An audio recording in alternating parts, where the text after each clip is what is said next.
Hello বন্ধুরা, good morning. তো কেমন আছো তোমরা সবাই? শিলাজ ব্লগে আরেকবার ওয়েলকাম তোমাদেরকে। সকালবেলা রান্নাঘর থেকেই শুরু, চলে আসলাম ব্রেকফাস্ট বানাতে।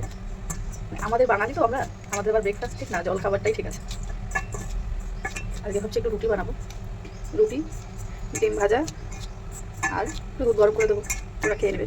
তো দেখো তো বন্ধুরা নিয়েছি দেখো, আটা। চলে আসলাম আটাটা মাখাতে। অল্প একটু জল দিয়ে আটাটা ভালো করে মেখে নেবো, হালকা একটু লবণও দিয়েছি। জল দিয়ে ভালো করে সব মেখে নেব।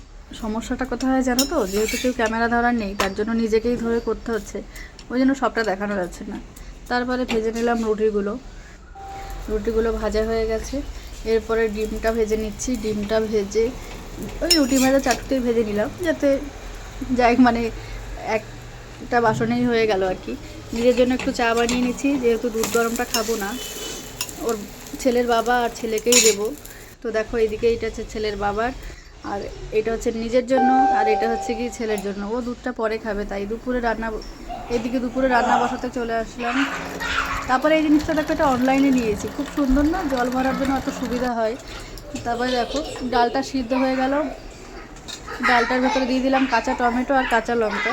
তো তোমরা কারা কারা খেতে পছন্দ করো কাঁচা টমেটো দিয়ে ডাল? দারুণ লাগে, হালকা টক টক। কেউ যদি না খেয়ে থাকো, একবার করে খেয়েও, খুব ভালো লাগবে। একটু সর্ষে ফোড়ন দিয়ে এটাকে লাস্টে নামিয়ে দেবে। তারপরে আর একদিকে বসিয়ে দিলাম এবারে তোমার বেগুন পোড়া।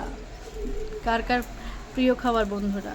আর এক সাইডে বসিয়ে দিলাম ভাজা। এখানে 3-4 রকমের সবজি মিলিয়ে ভাজতে বসিয়েছি। তারপরে দেখো, দুপুরে আজকে কী মেনু আর একবার দেখিয়ে দিই। বেগুন পোড়া, তারপরে তোমার কাঁচা টমেটো দিয়ে ডাল, দেখলে তো সবাই। আর এটা হচ্ছে গিয়ে তোমার ভাজাটা। তো ছোট্ট ব্লগটা কেমন লাগলো প্লিজ জানিও। টাটা।